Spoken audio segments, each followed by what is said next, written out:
Hello students, welcome back again. हमने हमारा first chapter complete कर लिया था, that is matter in our surrounding, that is chapter number 1। आज हम क्वेश्चन डिस्कस करेंगे। पहले हम वो डिस्कस करेंगे बेसिकली जो चैप्टर के बीच में क्वेश्चन दिए होते हैं। यहाँ पे पेज नंबर 3 पे जो क्वेश्चन है वो डिस्कस करते हैं। पहले क्वेश्चन नंबर 1 है, which of the following are matter. As we have studied, हमें पता चल चुका है कि मैटर क्या होता है, जिसके पास मास होता है और वॉल्यूम होता है और जिसकी डेफिनेट शेप होती है। बेसिकली हमने मैटर में वही डिस्कस किया था। अब इनमें से हमें बताना है कि which one is matter, which one is matter. So है chair, air, love, smell, hate, almonds, thought, cold, cold drink, smell of perfume. अब इसमें से हमें बताना है कि कौन सा मैटर है, हमें आइडेंटिफाई करना है। अब chair, as we know that chair क्या होता है, चेयर इज जिसके पास मास होता है, सॉलिड होती है ना चेयर, जिसके पास मास होता है, उसका एक पर्टिकुलर मास है, वॉल्यूम है, वो जगह घेरती है, वही होता है एयर। एयर क्या है, मिक्सचर ऑफ गैसेस। हमने क्या पढ़ा था, गैसेस भी मैटर का ही पार्ट हैं, गैसेस भी मैटर का ही पार्ट हैं। अब हमारे रूम में जो गैसेस है वो भी तो जगह घेर रही हैं, उनकी भी तो अपनी जगह है, वो भी क्या हुआ, matter. Love, love is a feeling. Love को हम लव कोई जगह ऑक्यूपाई नहीं करती, लव इज अ फीलिंग। ना हम उसे छू सकते हैं, ना हम उसको किसी बर्तन में डाल सकते हैं, ना तो वो गैसेस की तरह स्प्रेड होती है। It is a feeling basically. So ये मैटर में नहीं आएगी। बाकी है स्मेल। ओके, स्मेल भी बेसिकली नहीं आएगी मैटर में, स्मेल बेसिकली मैटर में नहीं आएगी। Hate is also a feeling, hate is also a feeling. Almond, जो हमारे आमंड्स होते हैं, दैट आर ऑल्सो सॉलिड, जो मैटर में आएंगे। ओके, सो थॉट्स भी क्या हैं, जो हम सोचते हैं, जो हम महसूस करते हैं, वही जो हम फील करते हैं कि हमें क्या थॉट्स, जो हम बेसिकली हमारे माइंड में चलते रहते हैं, थॉट्स का वो रहता है।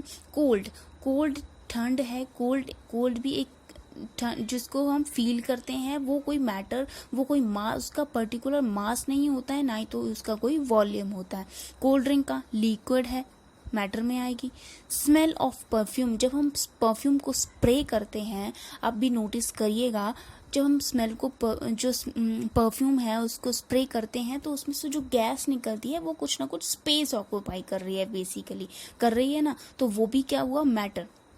तो इसमें से क्या आ गया हमारा, that is chair, air, almonds, cold drink, smell of perfume. You got my point और नॉट? ओके, अब सेकंड क्वेश्चन आ जाता है हमारे पास। इसमें है, give reasons for the following observation. ये जो एक ऑब्जर्वेशन दी गई है हमें, इसमें हमें रीजन देना है कि ये जो ऑब्जर्वेशन है उसका क्या रीजन रहेगा। ओके, इसमें लिखा है हमें, the smell of hot sizzling food. बिल्कुल जो गरम गरम फूड होता है ना, उसकी बात कर रहे हैं। The smell of hot sizzling food reaches you several metres away. आपने भी नोटिस किया होगा, जब मम्मी किचन में खाना बनाती है, खाना बन रहा होता है, तो हमें रूम में बैठे बैठे उसकी खुशबू आने लगती है, आती है ना। But to get the smell from cold food, but जैसे जैसे फूड ठंडा होने लगता है, उसकी स्मेल को, हमें उसकी स्मेल को फील करने के लिए उसके पास जाना पड़ता है। तो उसका रीज़न पूछा है हमें कि ये जो ऑब्जर्वेशन दी है उसका रीज़न क्या है। इसमें क्या देखेंगे हम, मैंने क्या बताया था आपको कि काइनेटिक एनर्जी क्या होती है, काइनेटिक एनर्जी इंक्रीज करती है जब टेम्परेचर क्या करते हैं, इंक्रीज करते हैं। जब वाटर को क्या करेंगे, एज बी स्टडीड, जब वाटर को हम हीट करेंगे, उसका टेम्परेचर हाई करेंगे, तो जो पार्टिकल्स हैं मैटर के, जो पार्टिकल्स हैं लिक्विड के, that move fast. Okay, that move fast, वो फास्टली मूव करते हैं। क्यों? क्योंकि टेम्परेचर हाई है। अब इसमें क्या देखेंगे हम, as we know kinetic energy of particles of matter increases. Particle जो एनर्जी है मैटर की, वो इंक्रीज करती है with the increase in temperature. जैसे जैसे टेम्परेचर इंक्रीज करेंगे, काइनेटिक एनर्जी क्या होगी, काइनेटिक एनर्जी इंक्रीज करने लगेगी। सिंपल सा एग्जांपल है, किसी चीज को हम हीट करेंगे तो वो ज्यादा इजीली मूव करेगी। जैसे पानी को हम बॉईल करते हैं तो उसमें क्या होता है, उसमें मोशन ज्यादा हो जाता है। क्यों? क्योंकि हम उसको हीट प्रोवाइड कर रहे हैं। बट जैसे फूड ठंडा होने लगता है, उसकी काइनेटिक एनर्जी कम हो जाती है। काइनेटिक एनर्जी मैंने क्या बोला था, जब कोई मूविंग ऑब्जेक्ट है उसमें काइनेटिक एनर्जी फास्ट होगी, उसकी काइनेटिक एनर्जी हाई होगी। बट फूड ठंडा हो चुका है, टेम्परेचर कम है, तो उसको स्मेल करने के लिए हमें उसके पास जाना पड़ेगा। ओके, यहाँ तक क्लियर है सबको। एंड है the question number third, diver वो होता है जो स्विमिंग पूल में वो डाई नहीं लगाते हैं, वो जो नीचे तक जाके आते हैं, बिल्कुल नीचे बॉटम तक जाके आते हैं। ओके, उसको बोलते हैं diver. A diver is able to cut through water in a swimming pool. जो डाइवर है उसका क्या बोला है बेसिकली यहाँ पे, कि जो स्विमिंग पूल है वो उसको कट करके नीचे तक चला जाता है। इस प्रॉपर्टी का रीजन बताना है हमें। Which property of matter does this observation show. अब इसमें क्या रहेगा, जो डाइवर पूछा है हमें, अब कैसे वो कट करके चला जाता है। हमने क्या पढ़ा था, हमने 3 स्टेट्स ऑफ मैटर पढ़ी थी, that is solid, liquid and gas. अब लिक्विड में क्या है, लिक्विड का केस हम देख लेते हैं। बेसिकली हम यहाँ वाटर की बात करेंगे तो लिक्विड का ही एग्जाम्पल लेंगे। अब लिक्विड में क्या रहेगा कि जो पार्टिकल्स हैं दैट आर, उनमें फोर्सेस तो हैं बट बहुत कम है उनके पार्टिकल्स के बीच में क्या है, स्पेस है, पार्टिकल्स के बीच में स्पेस है। ओके, तो हमने वही डिस्कस किया था उसके जब कैरेक्टरिस्टिक्स हमने पढ़े थे। तो इसमें क्या देखेंगे हम, as we know matter have space between the particles and particles can move from one to another to accommodate the body of diver। जैसे जैसे particles move करते रहते हैं, it is easy for diver to able cut through the water in swimming pool। Clear है यहाँ तक? कोई doubt रहा होगा यहाँ तक तो मुझे बताइएगा आप लोग। इसमें क्या रहेगा, particles can move from one place to another to accommodate the body of driver.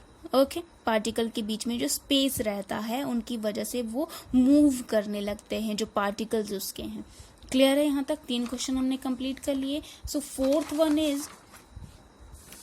Is what are the characteristics of matter. Matter के कैरेक्टरिस्टिक्स हमें बताने हैं। मैटर हमें पता है, matter is anything that haves mass, volume and occupy space. अब characteristic first है, particles of matter are very small in size. We already studied, हमने चैप्टर में भी पढ़ा था कि जो पार्टिकल्स है दैट इज इतना माइन्यूट है, वो इतना छोटा है कि हम उसको अपनी आंखों से नहीं देख पाते। बेसिकली है, हम उसको अपनी आंखों से नहीं देख पाते, तो बियॉन्ड आर इमेजिनेशन इतना छोटा है कि हमें उसको देखने के लिए माइक्रोस्कोप की जरूरत पड़ती है। Okay, so particles of matter are very small in size. Second one is particle of matter have space between them. हमने बहुत बार डिस्कस कर लिया है कि पार्टिकल्स के बीच में स्पेस रहता है। Particles of matter are continuously moving. Okay, so particle of matter attract each other. हमने इसके एग्जाम्पल भी देखे थे, हमने इसको एक्टिविटी के थ्रू भी समझा था। जिसने वो चैप्टर नहीं देखा है, जिसने वो लेक्चर नहीं देखा है, आप लेक्चर जाके देखिए, आपको और ज्यादा क्लियर होगा। ओके, एक्टिविटी के थ्रू जहां पे हमने समझा था। क्वेश्चन नंबर 6 पेज नंबर 6 के क्वेश्चन आ जाते हैं नेक्स्ट। ये पेज नंबर 3 के जो क्वेश्चन थे ना 4, वो हमने डिस्कस किए हैं अभी। नेक्स्ट आ जाते हैं पेज नंबर 6 पे, that question number 1, the mass per unit volume of a substance is called density. Density क्या होती है? मास पर यूनिट वॉल्यूम। जितना ज्यादा मास होगा उतनी ज्यादा डेंसिटी होगी, जितना ज्यादा वॉल्यूम होगा उतनी कम डेंसिटी होगी। या हम बोल सकते हैं कि density is inversely proportional to volume. इन दोनों का इनवर्स रिलेशनशिप रहेगा। ओके, डेंसिटी ज्यादा हुई, वॉल्यूम कम हुआ, वॉल्यूम ज्यादा हुआ तो डेंसिटी कम हुई। अब हमें ये कुछ दिए गए हैं नीचे। ओके, तो इनका हमें डेंसिटी का ऑर्डर लगाना है कि किसकी कितनी ज्यादा डेंसिटी है। इसमें दिया गया है हमें air, exhaust from chimneys, honey, water, chalk, cotton and iron. As we know iron is much more heavier. Iron बहुत भारी होता है, तो आयरन का प्लेस कहाँ पे आ जाएगा? आयरन का प्लेस आ जाएगा फर्स्ट पे। आयरन सबसे फर्स्ट पे आ जाएगी। क्यों? क्योंकि इसका मास ज्यादा है, और हमने क्या बोला, जिसका मास ज्यादा होगा उसकी डेंसिटी हाई होगी। ओके, सॉलिड भी है ऊपर से, मतलब सॉलिड तो है ही, जिसके पार्टिकल्स क्या होते हैं, बिल्कुल सटे हुए रहते हैं, बिल्कुल क्लोज रहते हैं, क्योंकि उनके पार्टिकल्स के बीच में फोर्स ऑफ अट्रैक्शन ज्यादा होता है। सी, अब नेक्स्ट चॉक है। Chalk is also a solid. Okay, so उसके बाद हनी आ जाएगा। हनी थिकर होता है और उसका मास भी ज्यादा होगा एज कम्पेयर टू वाटर।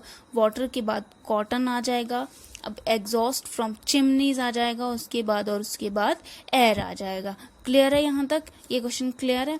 सी अब नेक्स्ट हम देखेंगे, ये क्वेश्चन हमने कर लिया क्वेश्चन नंबर 1। अब नेक्स्ट हम देखेंगे tabulate the differences in the characteristics of states of matter. हमें कैरेक्टरिस्टिक्स जो स्टेट है मैटर के, उनके कैरेक्टरिस्टिक्स बताने हैं या फिर हमें उनका डिफरेंस बताना है कि what are the difference between them.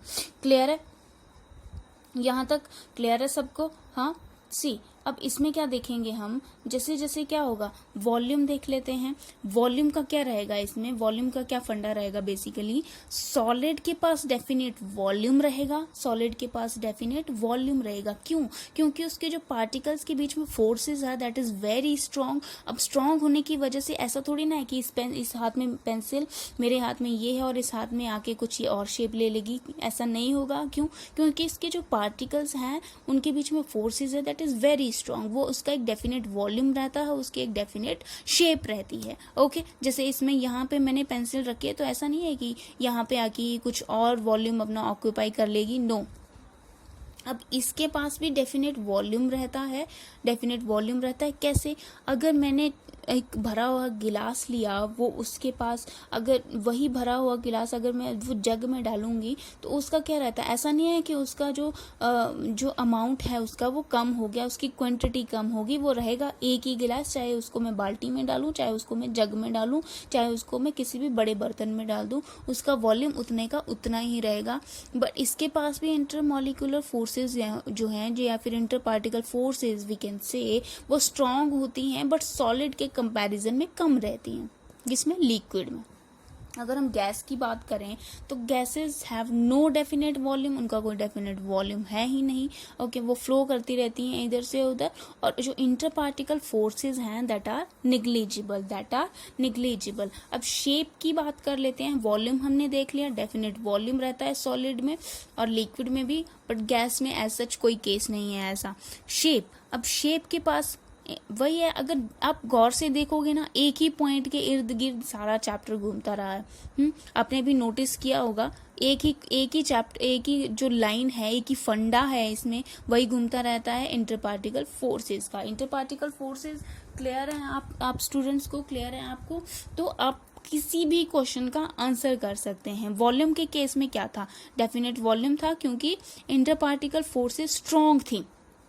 अब शेप का, शेप इसकी डेफिनेट क्यों होगी, क्योंकि इंटर पार्टिकल फोर्सेस स्ट्रांग है। हाँ, वही तो है सिंपल सा केस। अब इसकी डेफिनेट शेप नहीं है, क्यों? क्योंकि हम जिस किसी बर्तन में डालेंगे वो उसी की शेप ले लेगा, बट उसका वॉल्यूम कम नहीं होगा। वॉल्यूम और शेप में कंफ्यूज मत हो जाना।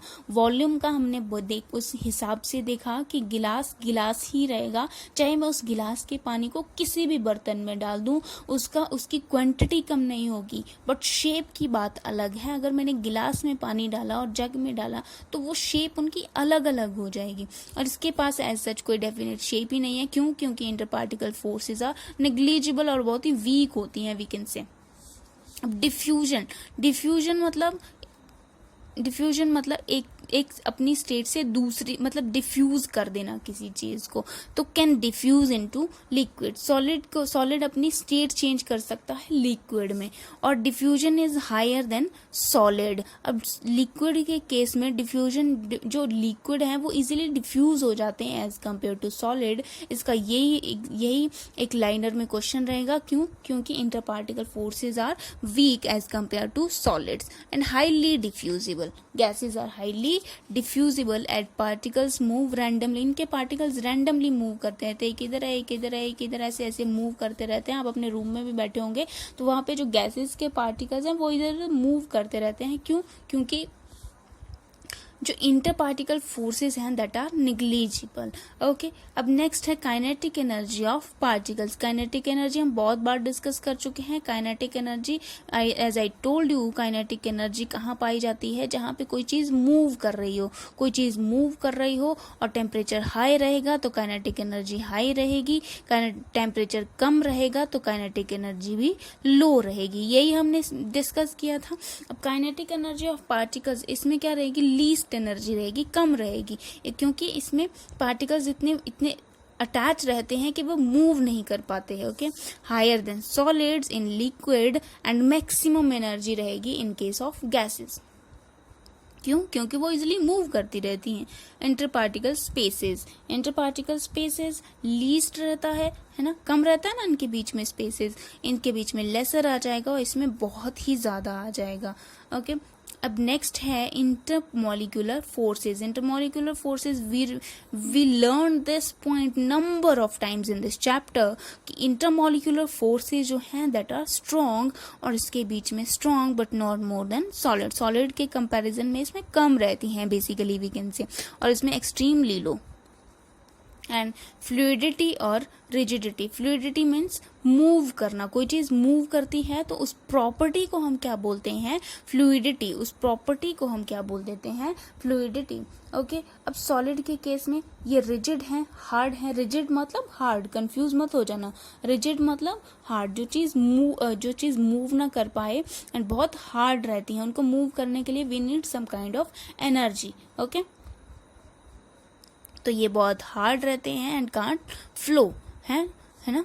समझ रहा है ना मेरी बात? अब लिक्विड के केस में दीज आर लेस रिजिड, इनमें कोई हार्डनेस का कोई ऐसा केस नहीं है and they can easily flow. और गैसेस के केस में no rigidity and can flow easily, ये कोई हार्ड है ही नहीं। ओके, सो ये इजीली फ्लो कर सकती हैं। क्लियर है यहाँ तक?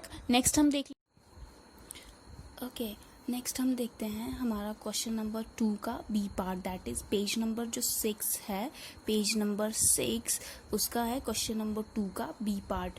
बी पार्ट में क्या लिखा है? Comment on the following, that is rigidity. उसको हम डिस्कस करेंगे। टर्म्स दी हुई हैं, सी यहाँ पे कुछ टर्म्स दी हुई हैं, let me show you.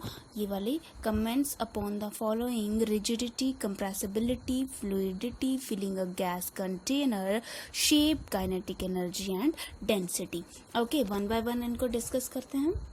So first one आ जाएगा यहाँ पे रिजिडिटी। अब रिजिडिटी एज वी स्टडीड, हमने क्या देखा था? रिजिडिटी जो चीजें हार्ड हो, हाँ, जो जिनमें हार्डनेस हो, बिल्कुल रिजिड हो, कठोर हम बोल सकते हैं उनको। तो रिजिडिटी पे क्या कमेंट करेंगे हम? That it is a tendency to maintain the shape. अब उसमें क्या रहता है? हार्ड रहेगा, ऑब्वियस सी बात है, हार्ड रहेगा तो उसमें क्या आएगी? उसकी शेप मेंटेन रहेगी। अगर हम उसमें कोई भी फोर्स अप्लाई करें, जैसे ये पेंसिल मेरी रिजिड है, उसमें हार्डनेस है, तो उसमें मैं फोर्स अप्लाई करूंगी तो उसकी शेप में कोई चेंज नहीं आएगा। अगर हाँ, ये अलग बात है, अगर इसमें एनर्जी लगाऊं, इसको तोड़ूं तो ऑब्वियसली टूट जाएगी, बट इसको अगर मैं कंप्रेस करूं, ऐसे दबाऊं इसको, तो इसकी शेप में कोई चेंज नहीं आ जाएगा। क्यों? क्योंकि इसकी प्रॉपर्टी रिजिडिटी की वजह से। क्लियर है यहाँ तक? So it is the tendency to maintain the shape whenever outward force is applied. Got it? Second one is compressibility. Same चीज, अगर मैं इसको कंप्रेस करूं, पेंसिल को अगर मैं इसमें कंप्रेस करूं तो इसमें तो कोई चेंज नहीं आ जाएगा। But let's take an example, if जैसे हम जो हमारा पानी वाला बलून होता है, पानी वाले बलून में हम हवा भरते हैं, अगर मैं उसको कंप्रेस करूं तो वो थोड़ा सा कंप्रेस हो जाएगा। ठीक है, अगर हम किसी चीज पे फोर्स अप्लाई कर रहे हैं तो उसके शेप में या फिर उसके जो वॉल्यूम है उसमें थोड़ा सा चेंज आएगा, बट वॉल्यूम स्टिल सेम। ठीक है, वॉल्यूम स्टिल सेम रहेगा कई चीजों में, बट कई चीजों में डिक्रीज हो जाएगा। Okay, so it is the tendency to decrease the volume. वही बलून वाला एग्जाम्पल लें हम, अगर पानी वाले बलून को हम प्रेस करें तो वॉल्यूम उसका डिक्रीज हो जाएगा, और क्या होगा? Volume of the matter by applying force and not changing the mass. But उसका मास सेम रह रहा है, मास में कोई चेंज नहीं आ रहा है, बट वॉल्यूम में चेंज आएगा। ओके, कंप्रेसिबिलिटी में। एंड थर्ड वन ले लेते हैं हम, fluidity. Okay, what I told you कि fluidity motion, fluidity means motion, कोई चीज मूव कर रही है तो उसमें फ्लूइडिटी हम बोल सकते हैं कि ये उसकी जो प्रॉपर्टी है फ्लूइडिटी, उसकी वजह से मूव कर रही है। जैसे लिक्विड में हम सबसे ज्यादा फ्लूइडिटी देखते हैं। It is the tendency of matter to flow. Liquid easily move करने लगता है, अगर थोड़ा सा हमारे में पानी भी गिर जाए या फ्लोर पे पानी गिर जाए, कहीं भी पानी गिर जाए, तो वो इजीली मूव करने लगता है, फ्लो होने लगता है। बट सॉलिड के केस में ऐसा नहीं है। तो फ्लूइडिटी क्या हुई? It is the tendency of the matter to flow. Got my point और नॉट? सो अगेन नेक्स्ट वाला लेते हैं, फिलिंग अ गैस कंटेनर। अगर हम कोई कंटेनर लें और उसमें गैस फिल करें तो क्या होगा? On filling a gas container, it takes the shape of that container. As we know, gases के जो particles हैं उनके बीच में बहुत strong forces नहीं होती, बहुत large gap होता है, या फिर हम बोल सकते हैं बहुत weak होता है, और उनके बीच में forces negligible भी बोल सकते हैं, तभी तो वो randomly move करती हैं, है ना. On filling a gas container it takes the shape of that container. Easily random motion रहेगा उनमें, और कहीं भी भागेंगी और पूरी कंटेनर की जो जगह होगी वो पूरे कंटेनर की जगह वो घेर लेंगी, है ना. आगे नेक्स्ट आ जाता है शेप, जिसके पास डेफिनेट बाउंड्रीज हों. अब इसकी पेंसिल की अपनी अपनी बाउंड्रीज हैं, तो वो अपनी शेप में है and it has having definite boundaries. Clear है. नेक्स्ट हम ले लेते हैं sixth one, that is kinetic energy. हमने पढ़ा था चैप्टर में कि काइनेटिक एनर्जी मूविंग पार्टिकल्स में रहेंगी. मूविंग कोई मैटर है उसमें क्या रहेंगी, काइनेटिक एनर्जी. जैसे वाटर फ्लो हो रहा है तो हम बोल सकते हैं वहां पे काइनेटिक एनर्जी है. बट एक और चीज हमने डिस्कस की थी कि टेम्परेचर इंक्रीज होगा तो काइनेटिक एनर्जी भी इंक्रीज होगी. अगर टेम्परेचर डिक्रीज होगा तो काइनेटिक एनर्जी डिक्रीज होगी, है ना. पढ़ा था ना हमने टेम्परेचर का क्या इफेक्ट रहेगा काइनेटिक एनर्जी पे. तो क्या है kinetic energy? It is the energy possessed by particles of matter due to its motion. कोई चीज मोशन में है तो उसमें काइनेटिक एनर्जी रहेगी. रिमेंबर करना इस पॉइंट को. जब भी कोई चीज मूव कर रही हो, बसेस मूव कर रही हैं, कोई भी व्हीकल हमारा मूव कर रहा है, तो उसमें काइनेटिक एनर्जी है. काइनेटिक एनर्जी की वजह से वो मूव कर रहा है. ओके. नेक्स्ट हम ले लेते हैं डेंसिटी तो हमें पता है. Density D is equal to mass per volume. Density is equal to mass per volume. तो इसको हम कैसे डिफाइन कर सकते हैं? Density it is the ratio of mass with per unit volume. Easy. ये तो हो गया हमारा क्वेश्चन नंबर 2, जिसमें हमने डिस्कस कर लिया क्या किया हमने, सॉलिड, लिक्विड और गैस के बीच में डिफरेंस हमने पढ़ लिया, और ये जो हमें टर्म्स दी हुई थी उसके ऊपर हमने कमेंट भी कर दिया. ओके. अब नेक्स्ट हम ले लेते हैं, नेक्स्ट हमारे पास आ जाता है गिव रीजंस. ये है क्वेश्चन नंबर थर्ड है ये वाला, दिस वन. ओके. आपकी पेज नंबर 6 है. तो इसमें क्या आ जाएगा, गिव रीजन. यहाँ पे हमें स्टेटमेंट्स दी हैं तो हमें उनका रीजन देना है. ओके. सो फर्स्ट वन इसमें ले लेते हैं हम, this one, that is a gas fills completely the vessel in which it is kept. हमने अभी पढ़ा पिछली जो टर्म्स दी हुई थी हमें कि गैसेस में निग्लिजिबल फोर्सेस रहती हैं जिनकी वजह से उनमें रैंडम मोशन रहता है, वो कहीं भी भागने लगती हैं. तो अगर हम किसी गैस को कंटेनर में या फिर वेसल में फिल करेंगे तो वो पूरी उसकी शेप पूरे उसमें घुल जाती है. ऐसा नहीं है कि अगर लेट्स से मैंने ये कंटेनर लिया है तो अगर हम इसमें गैस भरेंगे तो वो इसी पोर्शन में आएगी. नो, वो पूरे में फिल कर लेगी, पूरे में अपनी जगह बना लेगी. क्योंकि वहां पे रैंडम मोशन रहता है पार्टिकल्स का, और क्या रहता है उसमें जो इंटर पार्टिकल फोर्सेज है वो बहुत वीक है. तो यही है इसमें, as we know gases have negligible intermolecular force of attraction between the particles of gas. और रैंडम मोशन रहता है. Random motion of particles in all the direction is experienced in the vessel. Random motion रहता है और inter particle forces बहुत weak रहती हैं. Hence the gas fills completely the vessel in which it is kept. Clear है? Okay. Next statement क्या दी हुई है? Next statement that is B, a gas exert pressure on the wall of the container. अगर हम किसी gas को container में फिल करते हैं, लेट्स से हमने बहुत सारी गैस उसमें फिल कर दी है एक कंटेनर में, तो क्या वो प्रेशर अप्लाई करेगी? हम तो इसमें देख लेते हैं. अगर हम लेट्स से अगर जिस रूम में आप अभी बैठे हैं, अगर उसमें बहुत सारी गैस का अमाउंट हो जाए, गैस की बहुत सारी क्वांटिटी हो जाए, हम बोलते हैं बहुत सारी मात्रा हो जाए जिस रूम में अभी आप बैठे हैं, तो गैसेस के पार्टिकल्स आपस में कोलाइड करने लगेंगे. सी, अगर मैं एक और एग्जांपल देती हूँ आपको बेसिक सा. मान लो आपके अगर दो फ्रेंड हैं, आप दो फ्रेंड्स हो, ओके, और दोनों के बीच में लड़ाई हो जाती है और आपको एक रूम में बंद कर दिया जाए, तो आप उस रूम में जो आपकी लड़ाई की वजह से जो हीट निकलेगी वो वो आपस में आप कोलाइड करने लगेंगे, और रूम में जो टेम्परेचर है, रूम में जो आप जैसे आप कोलाइड करने लगेंगे तो वो नेक्स्ट हम ले लेते हैं अ gas exert pressure on the wall of the container. Let's say अगर मैं ये एक कंटेनर लूँ और उसमें बहुत सारी गैस फिल कर दूं तो जो उसके पार्टिकल्स हैं, जितनी ज्यादा मैं गैस फिल करूंगी तो उसके पार्टिकल्स आपस में कोलाइड करने लगेंगे। और हमें पता है गैसेस के पार्टिकल्स के बीच में बहुत स्ट्रांग फोर्सेस नहीं होती हैं, निग्लिजिबल फोर्सेस होती हैं। तो ये पार्टिकल्स आपस में कोलाइड करने लगेंगे और एक दूसरे से दूर भागने लगेंगे, दूर भागने लगेंगे और वॉल्स पे प्रेशर अप्लाई करेंगे। अगर हम किसी चीज में, किसी जगह के कोई भी हम चीज ले लें जैसे तो उसमें हम बहुत सारी थोक में सामान डालते हैं ना, तो वो फटने लगती है। वैसे ही हम गैस में, इस कंटेनर में बहुत सारी गैस डालेंगे तो उसके पार्टिकल्स बाहर निकलने की ट्राई करेंगे, कोलाइड करेंगे आपस में, ओके। तो जिसकी वजह से ये प्रेशर अप्लाई करेंगे on the wall of the container. So gases have week and negligible intermolecular force in between the particles when the particles collide with the container. Weak forces रहती हैं, नेग्लिजिबल इंटरमॉलिक्यूलर फोर्सेस बोल सकते हैं in between the particles, जिसकी वजह से particles आपस में कोलाइड करने लगते हैं और एक्सर्ट करते हैं pressure on the wall of the container. Clear है यहाँ तक?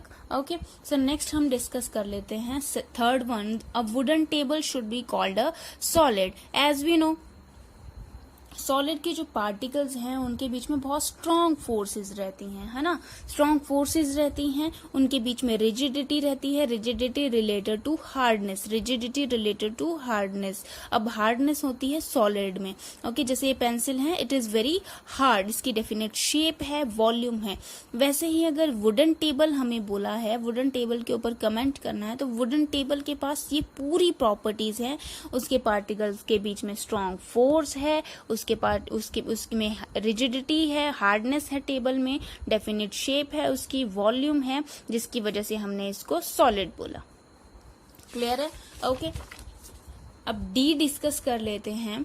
We can easily move our hand in air but to do the same through a solid block of wood we need a karate expert. अब question में क्या बोला है? We can easily move our hand, हम अपना hand move कर सकते हैं इन द एयर। अब जैसे मैं अपना हैंड मूव कर रही हूँ, मैं इजीली मूव कर रही हूँ, बट अगर मुझे सॉलिड से अपना या फिर हाथ क्रॉस करना होता तो मैं नहीं कर पाती। क्यों?